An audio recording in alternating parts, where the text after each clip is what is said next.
Welcome to Count Stackula on YouTube. Thank you for watching another one of my videos. Today we are going to talk about some Perth Mint, Luners, and Kooks. Let's get into it. Alright, so if you have been following this series, then you know that the new rabbit coin is right around the corner, and I actually already have the gold version in the 10th ounce, and we'll take a look at that in just a moment. But let's talk about the Luners first. So this is the Series 3, and it began in 2020 with the Year of the Mouse. And the Australian Luners are really a fantastic series that has been going on for a very long time. Being Series 3 and there's 12 coins, yeah, it's definitely a long-running series. But they seem to be getting better and better with each iteration. And this year, or this series, they have portrayed at least two of the animals, usually a mother and a child, with the series and some nice backgrounds. Very good designs, very quality out of the Perth Mint. And the new rabbit coin is no exception, but I don't have it yet. But I do intend to pick one up. This is a series that I enjoy collecting, although it's not something that I'm stacking. I just get one, and that's good enough for me.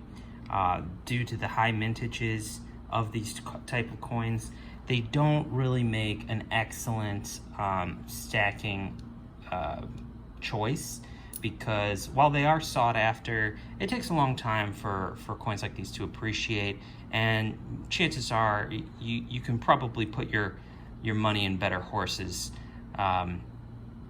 so to speak. But let's take a look at the gold real quick. And like I said, I've got the 10th ounce here. Now these are really small looking coins, but what's cool about them is that you can get them usually cheaper than you would pay for a gold eagle in the same size. And when you're getting, you know, a really cool design for less than the price of an eagle, I'd say, you know, go for it, right? I think these 10th ounce versions are a little bit more desirable, as the mintages tend to be lower for those. And then notice that the designs are slightly different. In the golds, they definitely change things up for the yellow metal, which is pretty cool.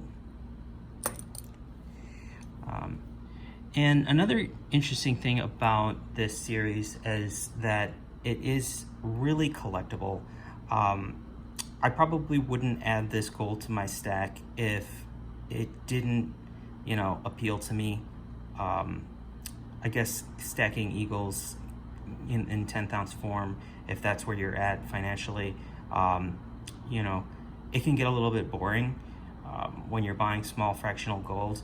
And adding a piece like this with a neat animal depiction, it really does kind of add to the enthusiasm and make it a little bit easier to continue a series annually like this.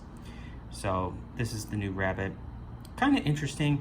The only unusual thing about all of the gold coins in this series is that they all seem to be looking back over their shoulder, which is kind of strange. In every single one of them, you'll see they're all kind of looking back and their body's facing the other way.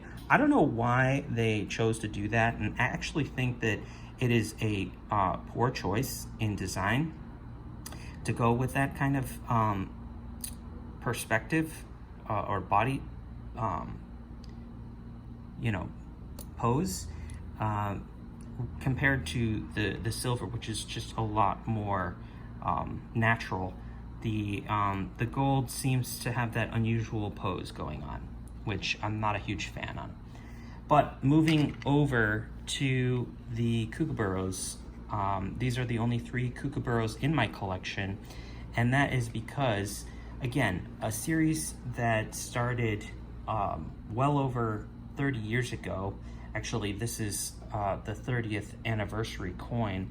I picked this out because I thought it was a good jump on point, being the 30th anniversary, but also I liked the design. Let's take a look at the reverse, or actually this is the obverse, and they put the first year of issue, 1990, on the obverse, and they shrunk the queen head down, which is great.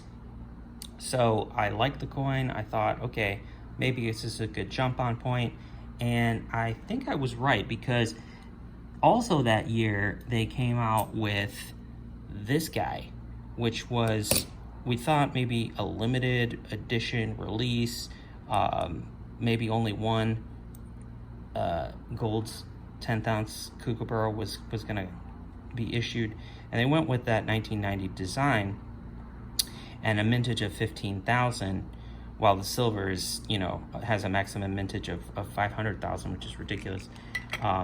But with these being somewhat collectible, I thought, okay, this is a really cool gold piece to add to the stack, because again, you can get it at relatively good price, and then it's done exceptionally well on the secondary market, probably because of the mintage being 15,000. People are used to buying kookaburras like they are buying eagles, maybe out in Australia or worldwide, and therefore it has done really well. So the next one was the 2021, and I stuck with it, even though I was a little bit disappointed to see that they just kind of reverted back to more or less the same type of design that they've been doing every year. Of course, they vary it up every year in this series, but it's just how many kookaburra coins can you really, design that don't all somewhat look alike. But I went ahead and I picked up the gold because they continued on with this gold series. I thought, again, a good jump on point, maybe get the first 3 of the golds in the series, and perhaps collect some of that premium when I go to sell them. I think they might sell well in the raw. Let's look at the most recent one. Now this one, actually, I love the design. I think this design is really great. I love the 2022, and the new font. I'm very pleased with this design, and so I definitely did not hesitate to pull the trigger on the gold and get the first 3 in the series. Now, I think I'm probably going to stop there. I might continue on with the kookaburra golds and silver. Probably will continue on with the lunar in both silver and gold, but I think I'm less enthusiastic about the kookaburras. I think actually this might be a good opportunity to finally take profits on these kookaburra coins if I can let go of them, especially the gold ones, because they have come up in value quite a bit. And it's okay. They're nice. They might even benefit from grading if you can guarantee that they're going to get perfect 70s. But then again, your grading fees are going to cost, about $100 at least, I would say, all said and done with shipping and everything, to get those 3 coins graded. And if you wanted the silver, it would be even more, all in the perfect 70. You'd be lucky to get that. You'd probably get a 69. It would ruin the bunch, and then you'd be kind of out, because what good is selling a set of 2 70s and 169? You're probably not going to recoup your money doing that. If you got all 3 70s on the gold and you sold those, I'm certain you would make more money than if you sold them in the raw. However, it's really almost not worth the amount of time that it takes to get them graded. And you have to also take that into consideration, that to make an extra $50 to $200 on those perfect 70s, you know, is it really worth waiting potentially 4 months to either be rewarded for your efforts and your money in those grading fees, or you could also very much be disappointed. So it's kind of a gamble, and it's one that I probably will not do because I feel that it's there's just too much potential for error. I mean, I'll look over these coins real closely and see if I think they're perfect 70s.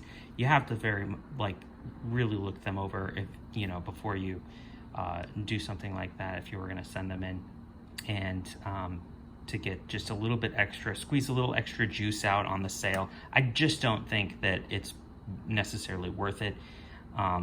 Again, you know, for collectors of modern bullion coin releases, most of the time they're happy to just pay a bit extra to get what they want and have it raw. Most of them don't like the graded coin slabs anyway, so it makes a lot of sense to just keep it simple.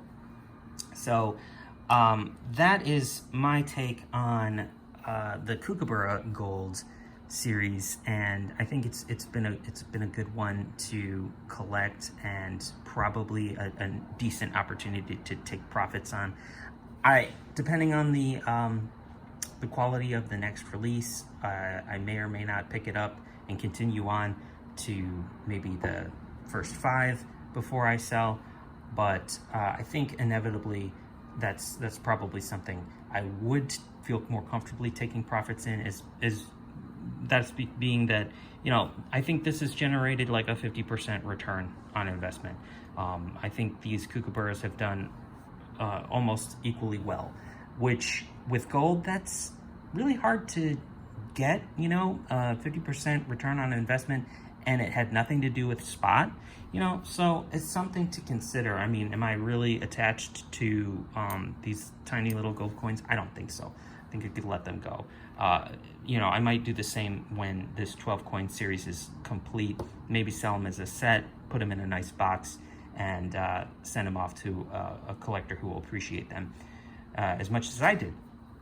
So that's my feeling about these types of coins. Again, I don't think they make really great stacking opportunities. Like, I don't stack them heavy. Definitely want to stick to the more lower mintage variety stuff, even though the designs are really epic. That's what draws in most people, though, is that, you know, they love the designs of the animals, and they don't care about the mintage. And that's great for the novice, but when you start to kind of get in there and get into this hobby a little bit deeper, you know, you want to ideally put your money into something that will give a more a better return on investment when you do go to sell it. So that's my take. I hope you enjoyed this video. It's going to be a quick one, so remember to like, share, subscribe. Check the links down below if you're interested in the 3D printed boxes, and keep tuning in to Count Stackula on YouTube. I am signing out. Thanks for watching.